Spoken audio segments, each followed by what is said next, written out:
안녕하세요. 오늘 저희가 같이 살펴볼 이야기들, 경제와 기술 시장의 요즘 흐름을 딱 짚어보는 내용들인데요. 네, 안녕하세요. JP모건 제이미 다이몬 CEO의 경고부터 시작해서 애플의 좀 큰 변화 소식도 있고요.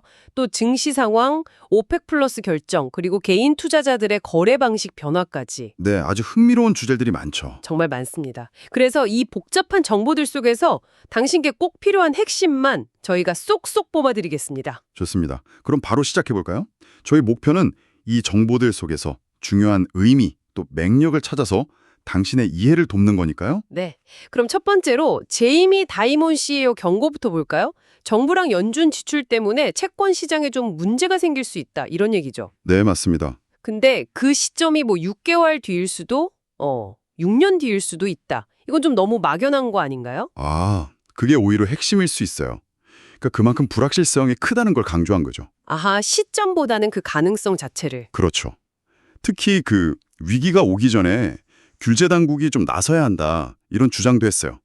은행이 시장 조성 역할을 잘하도록 예를 들면 뭐 보완적 레버리지 비율 같은 규제를 좀 완화해야 한다고요. 그 SAR 규제 말씀이시군요. 네, 그러면서 뭐 위기가 오면 자기들 JP모건은 돈을 벌 수도 있겠지만 그렇다고 위기 자체를 원하는 건 절대 아니다. 이렇게 딱 선을 그었습니다. 네네, 일리가 있네요. 근데 이런 다이몬의 경고와는 좀 별개로 봐야 할지 아니면 이 불안 심리가 진짜 증시에도 나타나는 건지 궁금한데요. 아, S&P 500 지수가 5월에는 엄청 좋았다면서요. 1990년 이후 최고 성과라는데 또 연초 대비로는 거의 그대로고 다른 나라 증시랑 비교하면 1993년 이후 최악의 출발이라고 하고 좀 헷갈리는데요. 네, 맞아요. 그 두 가지 현상이 지금 같이 나타나고 있는 거죠. 5월 성과는 좋았지만 연초부터 따지면 부진하다. 이게 팩트고요. 왜 그런 걸까요? 아무래도 뭐 트럼프발 무역전쟁 걱정이라던가 성장 둔화 가능성, 또 금리는 어떻게 될지 이런 불확실성들이 크잖아요. 그래서 CEO들도 2022년 이후로 가장 비관적이라는 조사 결과도 있고요. 그렇군요. 네, 역사적으로 보면 또 6월이 증시가 좀 주춤하는 달이기도 하고요. 그래서 투자자들이 요즘 현금 비중을 늘리거나 아니면 뭐 해외나 방어주 쪽으로 좀 눈을 돌리는 그런 신중한 모습을 보이고 있어요. 아, 그럼 좀 조심하는 분위기군요. 네, 다만 이것도 봐야 하는데요. 현재 강세장이 한 31개월 정도 됐는데 평균 강세장은 55개월 정도거든요. 아, 아직 평균보다는 짧네요. 그렇죠. 그리고 과거 강세장 3년 차에는 보통 수익률이 좀 낮고 조정 가능성이 컸다는 점도 생각해야 하고요. 근데 또 최근에는 기술주 말고 다른 산업재 같은 것들도 좀 오르면서 시장 폭이 넓어지는 모습도 있긴 합니다. 이건 긍정적인 신호일 수도 있고요. 네. 시장 분위기는 이렇게 좀 신중한데 에너지 쪽은 완전 다른 얘기네요. 오펙 플러스가 7월에도 증산을 결정했다고요? 벌써 3달 연속? 네, 이게 상당히 중요한 변화예요. 핵심은 뭐냐면 사우디의 전략이 바뀐 거죠. 예전에는 어떻게든 유가를 방어하려고 했다면 이제는 시장 점유율 확보 쪽으로 방향을 튼 겁니다. 유가 방어에서 점유율 확보로요? 그럼 유가가 좀 떨어질 수도 있겠네요. 그렇죠. 단기적인 유가 하락은 좀 감수하더라도 미국 셰일오일 같은 경쟁자들을 견제하고 장기적으로 영향력을 키우려는 그런 계산으로 보입니다. 배경이 복잡하군요. 네. 뭐 과잉 생산하는 나라들 좀 통제하려는 목적도 있고 트럼프 전 대통령이 저유가를 원했던 것도 영향이 있겠지만 근본적으로는 전략 수정으로 봐야 할 것 같아요. 그럼 당신 같은 소비자 입장에서는 일단 유가가 좀 내려갈 수 있으니 좋은 소식일 수도 있겠네요. 단기적으로는 그렇죠. 하지만 이게 산유국 경제나 뭐 지정학적으로는 꽤 큰 파장을 일으킬 수 있는 결정입니다.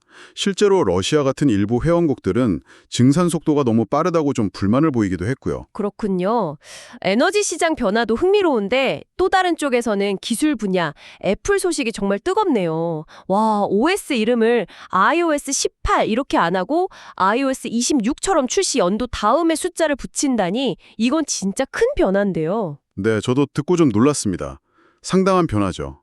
이게 2025년 9월쯤 나올 OS부터 26버전을 쓴다는 계획이고요. iOS뿐만 아니라 iPadOS, macOS 다 마찬가지입니다. 전부 다요? 와. 네, 아마 6월 9일 WWDC에서 공식 발표할 가능성이 높다고 보고요. 말씀하신 대로 이게 그냥 숫자만 바꾸는 게 아니라 브랜드 일관성을 좀 높이고 매년 뭐 버전 숫자가 올라가니까 사용자들이나 개발자들이 헷갈릴 수 있잖아요.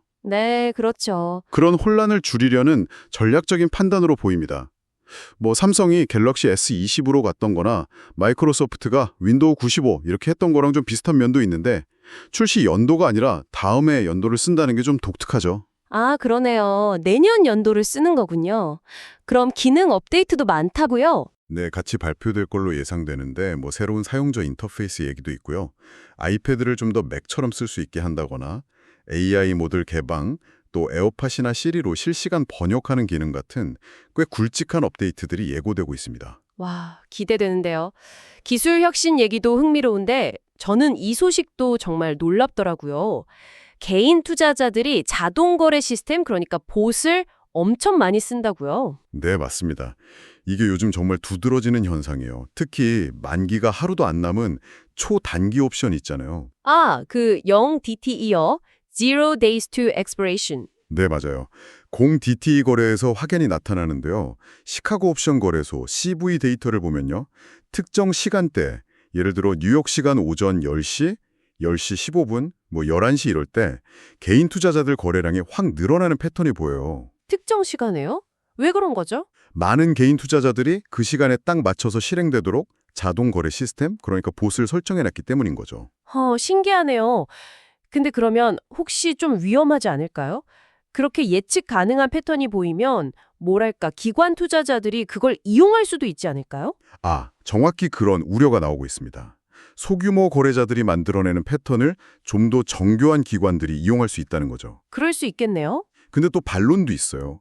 개인 투자자들이라고 다 똑같은 전략만 쓰는 건 아니고 서로 반대 포지션을 잡는 경우도 많다는 주장도 있고요. 그렇군요. 여기서 정말 중요한 건 뭐냐면 개인 투자자들의 거래 방식 자체가 진화하고 있다는 거예요. 예전처럼 그냥 사고 파는 게 아니라 직접 구조와 상품 비슷한 전략을 실행한다는 거죠. 예를 들면 내가 가진 주식의 콜옵션을 자동으로 팔아서 꾸준히 수익을 얻으려는 자동 커버드 콜 매도 같은 거요. 와, 개인이 직접 그런 걸 한다고요? 네. 그래서 전문가들조차도 개인 투자자 봇의 영향력이 이렇게 눈에 보일 정도로 커진 것에 대해서 좀 놀라고 있다. 이런 반응입니다. 네, 오늘 정말 다양한 이야기를 나눴네요.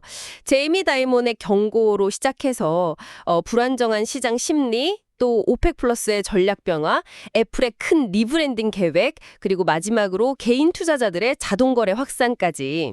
그렇죠. 시장 전반적으로는 좀 신중론이 보이는데 그 속에서도 에너지 공급이나 기술 플랫폼, 심지어 투자 방식까지 계속 변화하고 있다는 걸 확인했네요. 맞아요. 참 역동적인 것 같습니다. 네, 그래서 이 정보 조각들이 서로 어떻게 연결되고 또 당신에겐 어떤 의미를 갖는지 종합적으로 생각해보는 게 중요할 것 같습니다. 네. 오늘 저희가 나눈 이야기 외에도요. 예를 들어 이런 자동화된 개인 거래가 앞으로 시장의 변동성이나 예측 가능성에 어떤 영향을 줄지, 또 이렇게 복잡한 신호들이 넘쳐나는 속에서 당신은 어떻게 정보를 잘 해석하고 자신만의 투자기를 찾아야 할지, 이런 부분들을 한 번 더 깊이 생각해 보시는 건 어떨까요? 이것이 오늘 저희가 당신께 던져보는 질문입니다.